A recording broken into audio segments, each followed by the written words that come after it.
Hi, everybody, and welcome to part 3 of the White Mage guide.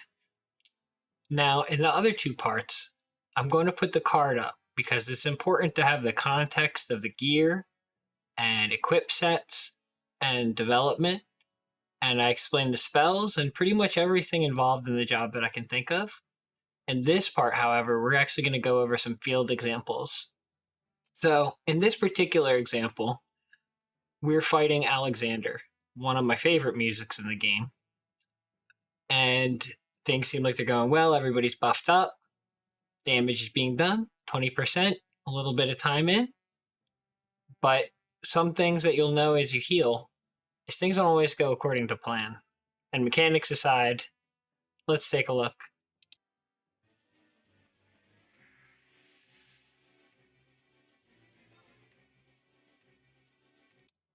Let's pause right here.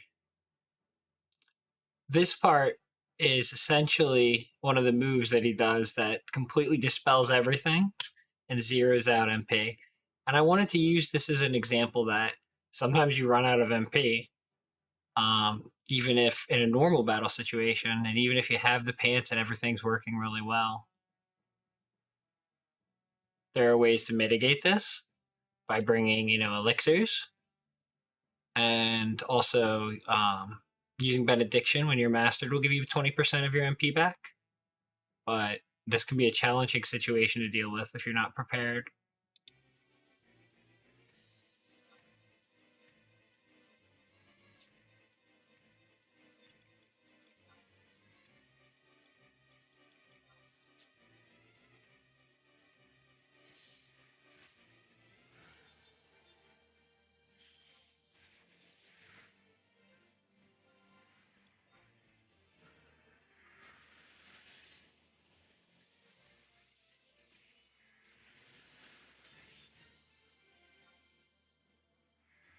You'll see my first priority here is to keep the tank alive, but then I need to start getting buffs up again. Geomancer converted to get their MP back.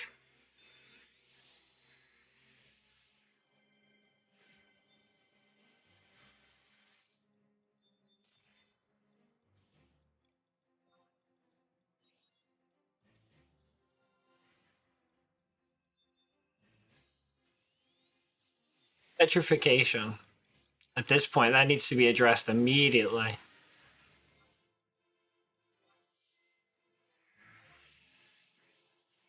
Now, since I have the aggro, it removes it from both of them. The next thing I see is attack down and magic down, and I'll try to erase those. More damage, though. And you'll see that I still don't have a lot of MP. I've been using a lot of it up rebuffing and removing a lot of ailments.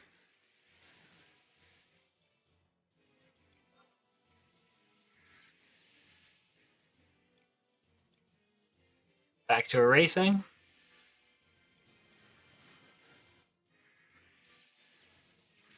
You'll see that I'm looking over in this section right here, and on the left side, I'll see the ailments. But also, if you don't have this, you can look at the animations and start to learn the patterns as what they hit everybody for.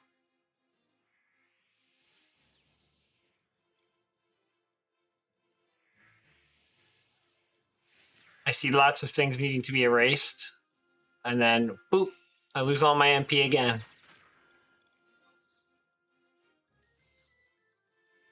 I drink the other elixir, and it's right back to healing again. No time for a break.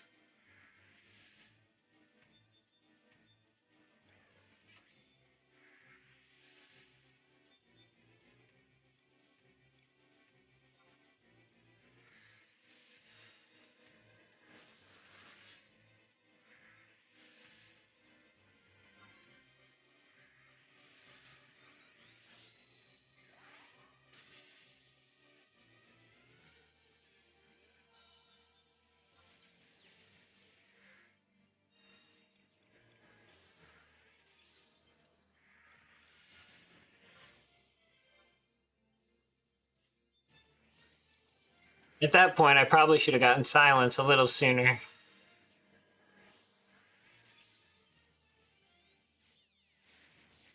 Petrification again. You'll notice one of the really skilled things about a White Mage that makes somebody versus a newer White Mage is being able to get rid of ailments quicker. And knowing, if you don't have the Yag Rush, who the first person that's most important to remove them from would be. But as you can see, having the Yag Rush makes ailment removal a lot easier. That plus the JSC neck.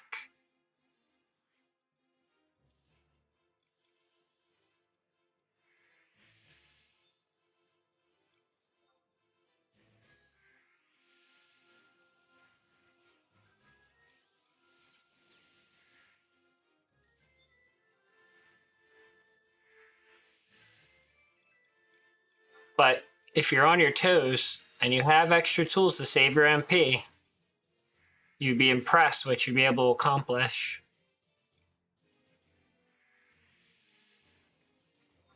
And even if you can keep your team alive for just a couple extra seconds for them to get back on their feet, things can improve considerably.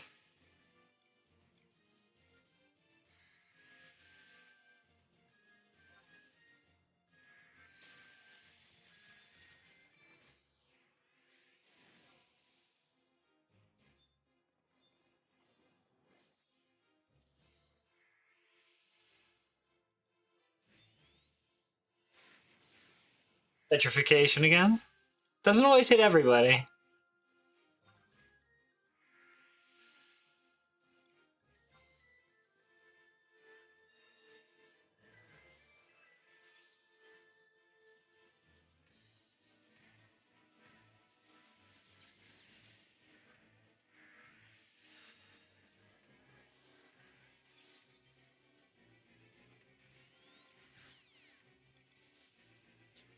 Petrification, silence, and still people needing heals. At that point, petrification would be the priority first, then silence, and then back to erases again. Oh look, it's back! Welcome to being a healer sometimes. And if you can't get to these things quick enough, your team will crumble.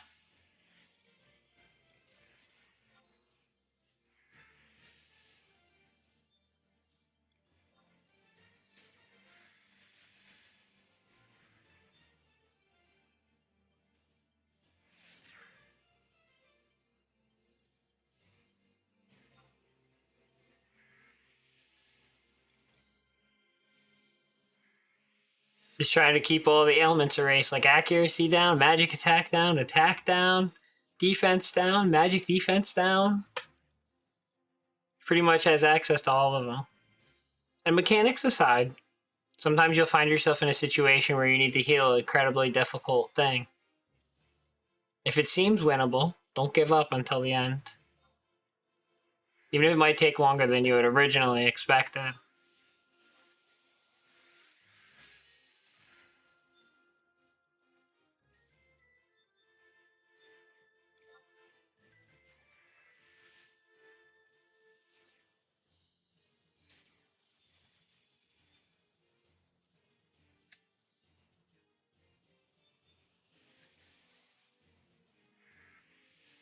On that note, I will say he hasn't stolen my MP yet, and I only have one more elixir that takes a long time to drink. And I've already used Benediction.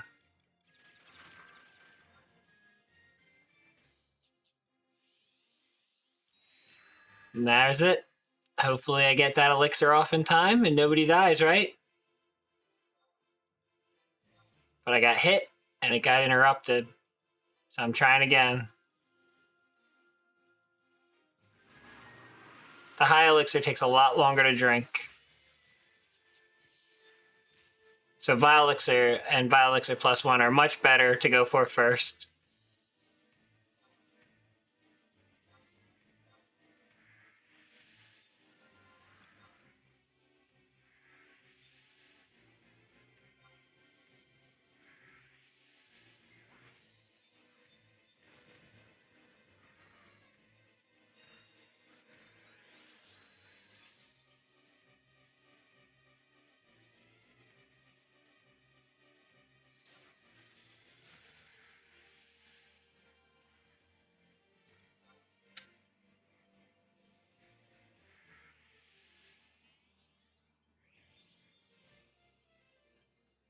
At this point, if my MP were to get singled out, I wouldn't have any other tools, except for maybe Martyr to heal somebody.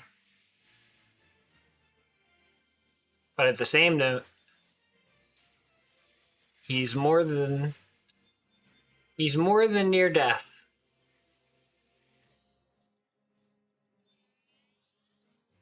I would try to stick very close to cure 3s here. The other cures are far too expensive. Especially when your MP can get singled out very quickly. And when those buffs that you put from higher cures get removed as well.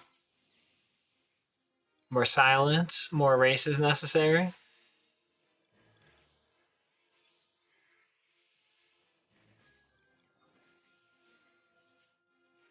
Firaga 3 is appropriate if everybody's in the yellow.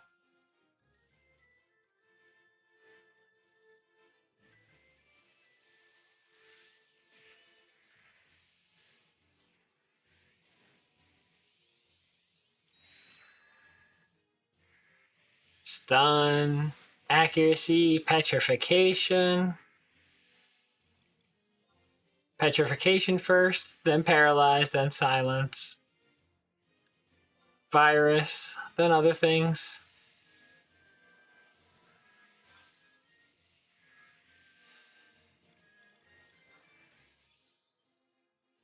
Those would be the priorities to worry about first, especially when people start getting stacked.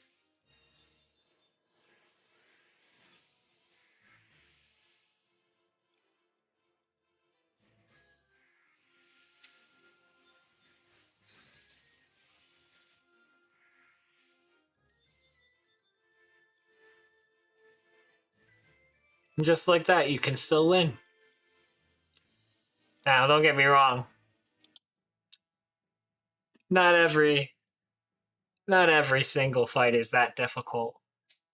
But some are. And I wanted to give you an example of what to do when you're out of MP by surprise. In this case, sublimation wouldn't work because it would be dispelled. If you were sub red mage, it would work. You'd be able to convert. So there's one option. But that only works every 10 minutes. Benediction, if you burn that, that's an option as well. But at that point, you're down to elixirs and ethers. And ethers don't do very good. So it's pretty much just elixirs. I call this one the long haul healing strategy, using low cure 3s, Curaga 3s, having drinks available, and focusing on ailments. If you wouldn't have the Ag Rush or something to AoE often, you would want to not have that many players within AoE range. But when you do, you can get away with things a little bit more flexibly. So next up, let's get into another strategy for healing. So the next video that we're going to look into is going to be a small alliance healing situation. In this case, I have 2 tanks that I'll be healing in one party, and then a bunch of DPS and support in the other party that I also have to keep an eye on. So let's switch over and take a look at that.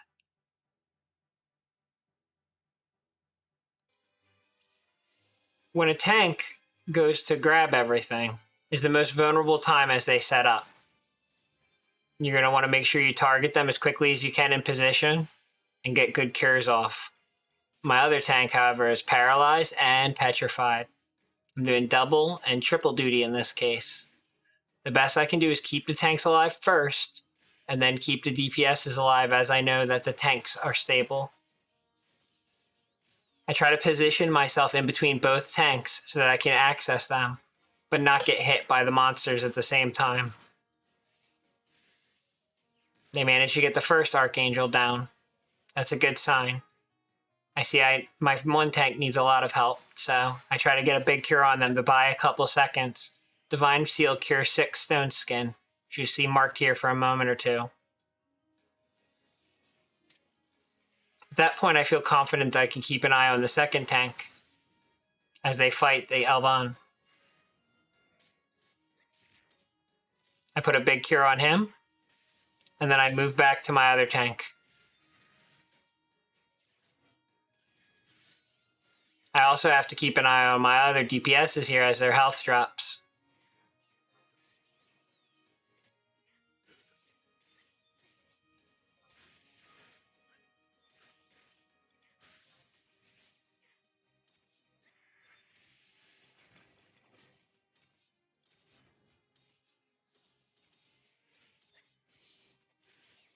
Elixir. Things get expensive sometimes. The Elvon Invincibled, so I know there's not going to be as much trouble there, and I keep an eye on my first tank. Sometimes you have to move around as things go. I put Asylum on them. Essentially just to buy a couple of moments.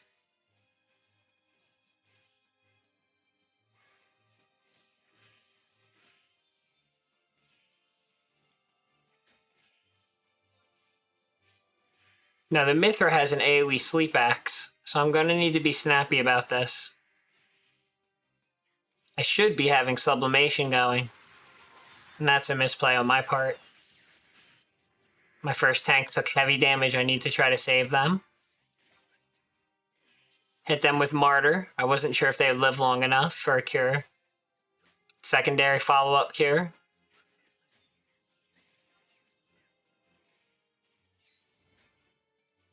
I have to cure myself because Martyr takes some of my HP.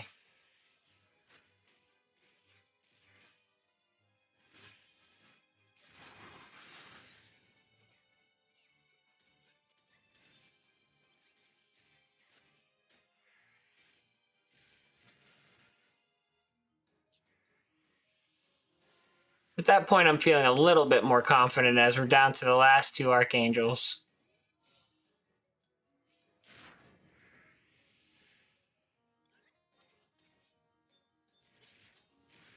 Then I take heavy damage.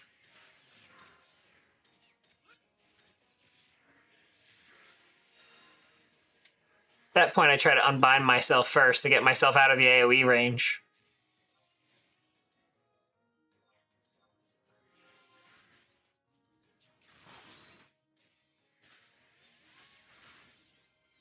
Back to main tank. He has some friends on him too from the pets.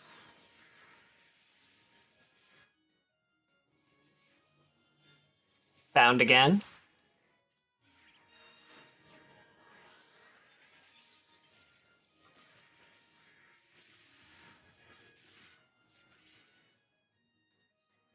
And the Elvon's saved for last because he can blow up like a ninja. An AoE version that's very dangerous. So I try to use Synchro Sanctity. Get hit with a Circle Blade.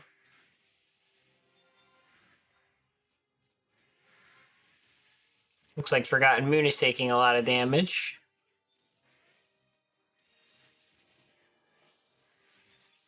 And then I try to save Chaste.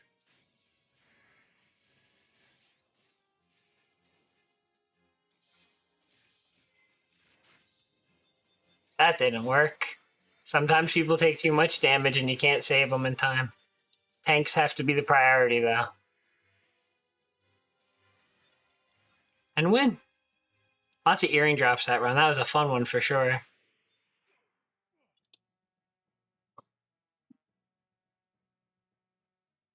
But one thing that you'll notice is there's a bunch of different ways that you can go about healing.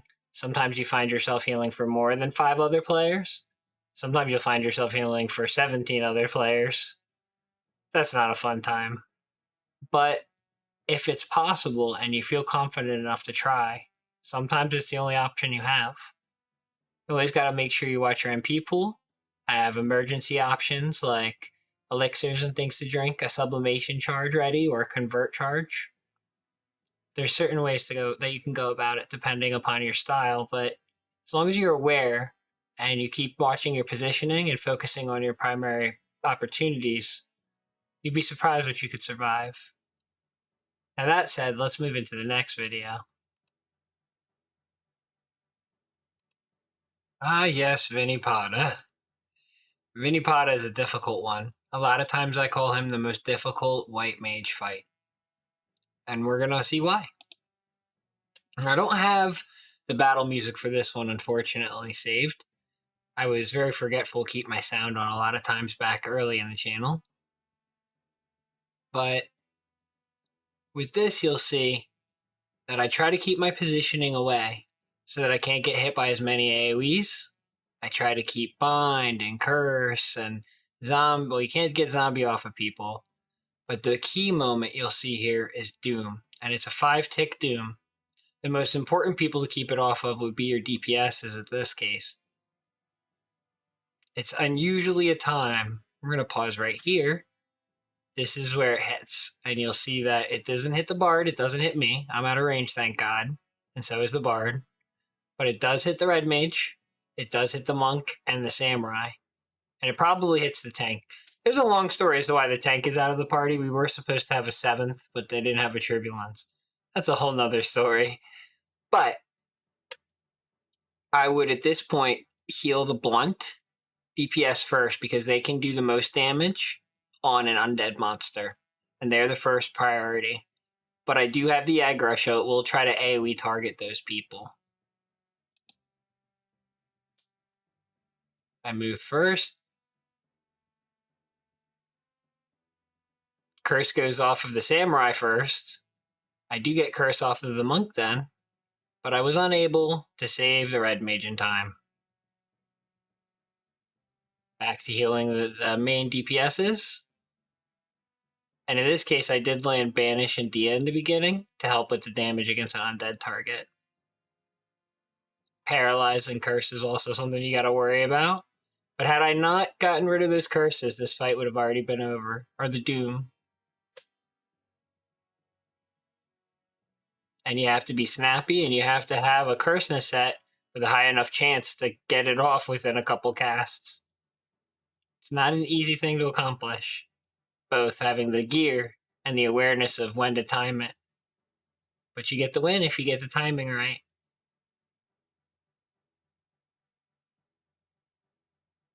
So there's 3 fights, but I have one last thing I want to get into to explain tactics of playing the White Mage job.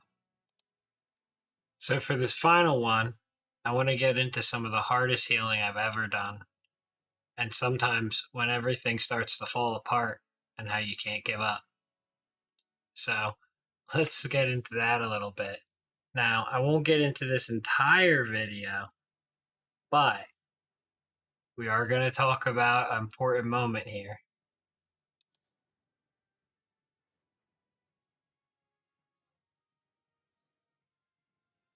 At this point, we're 10 minutes in to the Master Trial Unafraid of the Dark, and we've taken on the first 2 Beastmen leaders. Each one gets more powerful after the other is taken out, and they're currently working to finish off the Orc Beastman leader. I got knocked back. Both DPS and Corsair took massive damage. Then another AoE, a couple seconds later before I could get a cure through, and all 3 DPSs are dead. After that, he uses it again and kills the bard, spamming it. At that point, you would think it's over, right? I try to get a raise on one of the more solid DPSs that has shadows even weakened. Then I try to cure myself, and I get away from that person so they could safely get up. At this point, I would like to get a cure on my red mage as well, but I know that they can take care of themselves.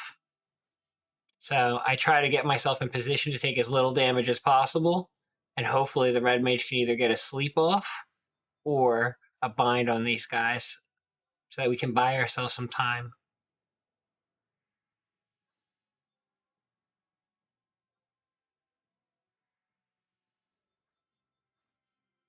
The next target that I would get up would be the bard, because the bard can make sure that my MP doesn't run out during these crazy shenanigans. I use celerity to lower the cast time and recast time of Arise because I have a lot of bodies I need to get up. But this is what I call White Mage tanking. It doesn't work very well, and especially in areas like this with room hate, it's even stranger.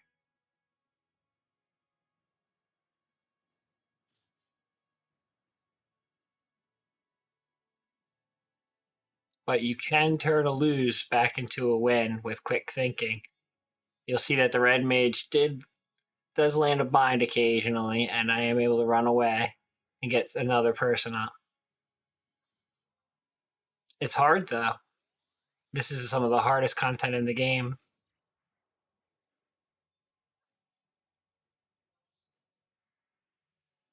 Try to get a big cure skin on myself again.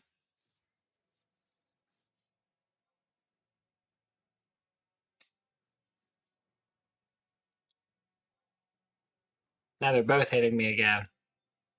This could be a problem.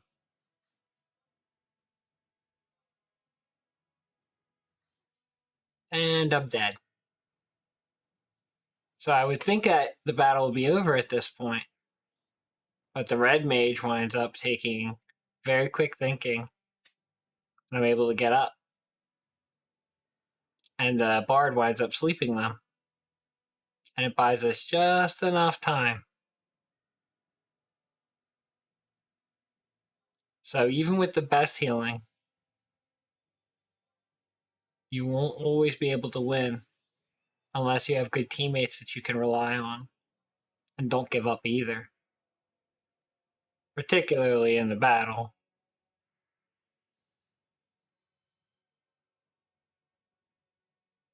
First priority when you get up is to re-raise yourself again. Get yourself out of range. Try to get your MP pool covered. In this case, I also want to get Solace up, so I'm giving Cure Skins. The Bard got knocked out again.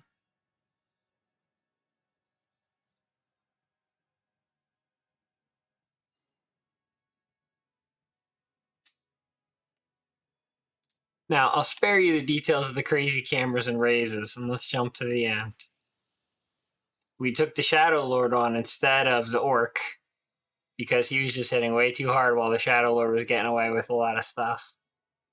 We kept him bound whenever we needed, and we buffed ourselves up as strong as we could for every single percent.